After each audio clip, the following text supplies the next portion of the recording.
Chapter 1. The Wake-Up Call. April 1941. General Henry Hap Arnold stood on a British airfield watching something that shouldn't exist. The small experimental aircraft taxiing in front of him had no propeller, no spinning blades, no roaring piston engine, just a high-pitched whine that sounded like a scream from the future. The Gloucester E-28-39 rolled down the runway and lifted into the air. Arnold watched it climb away, powered by something called a turbojet engine.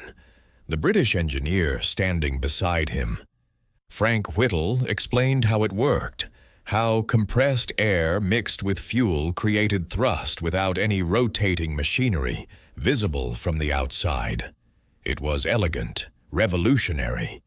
And according to Whittle, the Germans were already working on the same thing. Arnold was the chief of the United States Army Air Corps, and he understood immediately what he was seeing. Whoever mastered this technology first would own the skies. And if the British, bombed nightly by the Luftwaffe, were willing to share their most advanced secrets with America, then the situation in Germany must be even worse than anyone imagined. Arnold flew back to America carrying blueprints for Whittle's engine. He had no way of knowing it yet, but he'd just fired the starting gun on a race that would reshape the future of aviation. The finish line wasn't who could build the first jet. Germany would win that. The finish line was who could build them by the thousands. Chapter 2. America enters the jet age. On October 1st, 1942, in the middle of the Mojave Desert, at a place called Muroc Dry Lake, test pilot Robert Stanley was conducting high-speed taxi tests in a strange-looking aircraft. It was painted spinach green, short and stubby, with air intakes in the wing roots and absolutely no propeller. To disguise its true nature, ground crews had fitted a fake propeller to the nose whenever curious eyes were around. Stanley pushed the throttles forward. The twin jet engines, copies of Whittle's British design built by General Electric, wound up to full power. The aircraft accelerated down the lake bed faster than Stanley expected. Suddenly, it wasn't taxiing anymore. It was flying. This was the Bell XP-59 Airacomet, America's first jet aircraft, and its first flight happened completely by accident during what was supposed to be a ground test.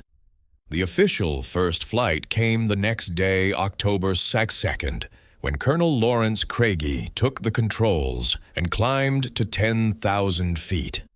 But from those first moments, engineers knew something was wrong. The Airacomet could reach 413 miles per hour, respectable for 1942, but it wasn't enough. Test flights revealed sluggish throttle response, poor stability above 290 miles per hour, and a tendency to snake through the air that made it useless as a gun platform. When the Army Air Force conducted trials against piston engine fighters like the P-38 Lightning and P-47 Thunderbolt, the results were devastating. The older propeller-driven fighters outperformed the jet. The Airacomet would never see combat. Only 66 were built before the program was canceled, but it served a crucial purpose. It taught American pilots and engineers everything about operating jet aircraft. Every mistake, every limitation, every lesson learned would feed into what came next. Chapter 3. 143 days. While Bell struggled with the Airacomet, another team was working in secret just up the California coast. In the summer of 1943, Lockheed's chief engineer, Kelly Johnson, gathered a small group of engineers and mechanics in a rented circus tent pitched next to the company's Burbank facility. The tent was positioned downwind from a plastics factory that smelled terrible. Johnson figured the stench would keep curious onlookers away. Johnson told his team they would be working 10 hours a day, 6 days a week for the foreseeable future. Their mission: design and build a jet fighter from scratch that could match anything the Germans had. Oh, and they had 150 days to do it. The deadline wasn't arbitrary. Allied intelligence had confirmed the existence of the Messerschmitt Me 262, and everyone from the president down understood what it meant. Germany was fielding an operational jet fighter. America needed one too, and they needed it yesterday. What happened next became legend. Working in conditions that were barely one step above a garage operation, the circus tent leaked when it rained, and summer heat turned it into an oven. Johnson's team delivered the XP-80 prototype in 143 days, 7 days ahead of schedule. On January 8, 1944, test pilot Milo Burcham took the XP-80 into the air for the first time. Nicknamed Lulu Bell, the aircraft was sleek and aggressive-looking with a single engine buried in the fuselage and air intakes in the wing roots. Unlike the disappointing Airacomet, the P-80 was fast. It exceeded 500 miles per hour on early test flights and handled beautifully. This was it, America's first real combat jet. The aircraft that would evolve into the F-80 Shooting Star see action in Korea and spawn the T-33 trainer that would teach a generation of pilots to fly jets. But building a prototype was one thing. Building thousands of them was something else entirely. And that's where the story gets interesting. Chapter 4. Germany's magnificent failure. While American engineers worked on the P-80, Germany was putting the Me 262 into production. On paper, it should have ended the war. The Me 262 was faster than any Allied fighter, 540 miles per hour in level flight, more than 100 miles per hour, faster than a P-51 Mustang. Armed with 4 30mm cannons, it could tear apart a bomber formation in seconds. German test pilot Heini Dittmar had pushed an Me-262 to 623 miles per hour in testing, and Luftwaffe pilots claimed the jet shot down over 500 Allied aircraft during its operational life. When Me-262s attacked American bomber formations, the experience was terrifying. Allied pilots described them as blurs moving so fast that gunners couldn't track them with their turrets. But here's what the Allied bomber crews didn't see. The Germans were barely keeping the Me-262s in the air. Production began in April 1944, but only 107 aircraft were delivered by August. The Junkers Jumo 004 engines that powered them were engineering marvels, but they were also fragile nightmares. Germany lacked access to heat-resistant alloys like nickel and cobalt, so they substituted inferior materials. The average operational life of a Jumo 004 engine was 25 hours. 25 hours before it needed a complete overhaul or replacement. By November 1944, Germany managed to produce just 101 Me-262s. In December, 124. In January 1945, 160. It wasn't until February 1945, 3 months before Germany's surrender, that monthly production finally reached 280 aircraft. In total, Germany built approximately 400 Me-262s between 1944 and 1945, but only around 300 ever became operational. The rest sat in factories unfueled and unflyable, waiting for engines that never arrived, or pilots that didn't exist, or fuel that had been bombed into non-existence by Allied air raids. Chapter 5.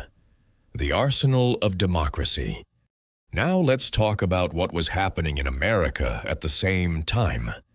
By 1945, the United States had already produced nearly 300,000 military aircraft. Not jets, conventional fighters, and bombers. 300,000 aircraft in 5 years. To put that in perspective, Germany and Japan combined produced fewer planes than America did alone. American factories weren't just building planes, they were perfecting the art of mass production on a scale the world had never seen. Ford's Willow Run facility built B-24 bombers on an assembly line that stretched for over a mile. At peak production, a complete B-24, weighing 36,000 pounds and containing over 165,000 parts, rolled off that line every 63 minutes. This wasn't luck. It was the result of a massive government investment in manufacturing capacity. Between 1940 and 1945, the United States government provided $3.4 billion to expand aircraft production facilities, 89% of the total $3.8 billion invested in aircraft plants during that period. In July 1944, General Electric received $25 million just to convert a turbine plant in Syracuse, New York, to build jet engines. Factories ran 24 hours a day, 7 days a week. By 1943, the aircraft industry employed 2.1 million workers, including tens of thousands of women. The industry that had ranked 41st in American manufacturing before the war had become number 1. And here's the crucial part. When the P-80 Shooting Star entered production in February 1945, all of that infrastructure was already in place. The assembly lines, the trained workers, the supply chains, the quality control systems, everything needed to build jets at scale already existed. By the end of July 1945, America had delivered 83 P-80s. 45 were assigned to operational squadrons. The Army Air Force had placed orders for thousands more. Production ramped up quickly because American factories already knew how to build complex aircraft quickly. The transition from piston engines to jets was just another engineering problem to solve, and American industry had become very, very good at solving engineering problems at scale. Chapter 6. The Race. Germany never knew it lost. In January 1945, 4 YP-80A Shooting Stars were secretly shipped to Europe as part of something called Project Extraversion. 2 went to England, 2 to Italy. The plan was to familiarize Allied pilots with jet operations and potentially send them into combat against the Me-262. One of the jets crashed during a demonstration flight in England, killing the pilot, when an engine failure caused the tail section to disintegrate, but the others flew successfully, and word quickly spread through Allied command. America had working jets. They weren't quite ready for combat yet, but they would be soon. German intelligence never caught wind of this. As far as Hitler and his generals knew, America was still flying propeller planes. The Me-262 was the future, and Germany owned it exclusively. But at the same time, those 4 P-80s were flying in Europe. American factories were preparing for something unprecedented. The war in Europe ended in May 1945. Japan surrendered in August. But if the war had continued, American production plans called for building 5,000 P-80 Shooting Stars.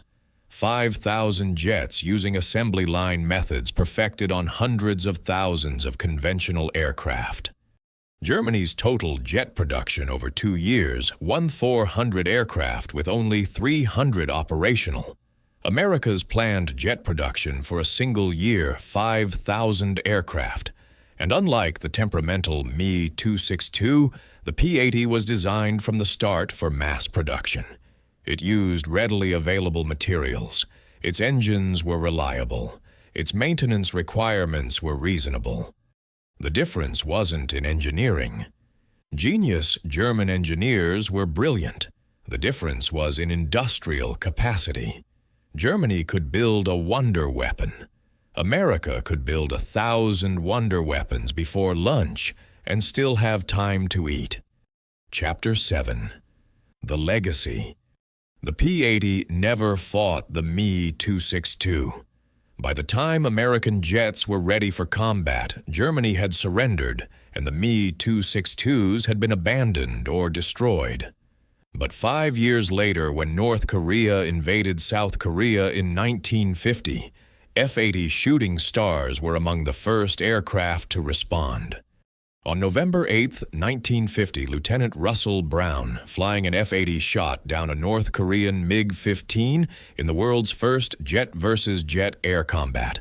The MiG-15 was a Soviet design heavily influenced by captured German technology and Me-262 research. In a strange twist of fate, American jets built using lessons from the P-59 and refined in the P-80 were fighting Soviet jets built using German technology. And America was still outproducing everyone. Between 1944 and the end of production, Lockheed built 714 P-80 Shooting Stars. But that was just the beginning. The trainer version, the T-33, saw over 6,500 built. The design influenced the F-94 Interceptor and countless other jets that followed. By the 1950s, every major air force in the world flew jets, but America dominated the market because American factories could produce them faster and cheaper than anyone else. The same industrial capacity that had built 300,000 aircraft during World War II now churned out jets by the hundreds, then thousands.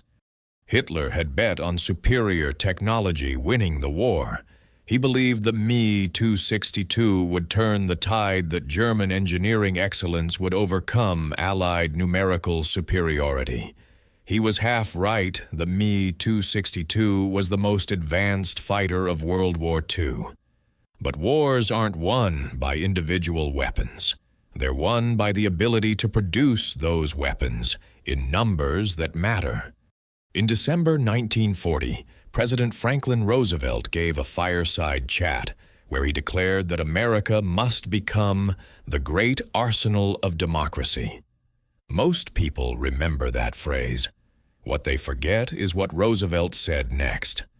I should like to see this nation geared up to the ability to turn out at least 50,000 planes a year. At the time, critics called it impossible propaganda. Adolf Hitler himself was told by his advisors that American production claims were lies. But by 1944, America was producing 96,000 aircraft annually. Roosevelt hadn't been exaggerating. If anything, he'd been conservative. When German generals finally understood the scale of American production, when they saw the numbers verified, them confirmed them. It must have been stunning. Germany had pioneered jet technology. They'd fielded the first operational jet fighter. They'd created a weapon so advanced it seemed like science fiction. And America had matched it, improved it, and prepared to mass-produce it before Germany could even keep their jets fueled. That's the untold story of the jet race. Not that America built better jets, though eventually they did. The story is that America built the factories that could turn any new technology into a weapon of war faster than anyone else on Earth.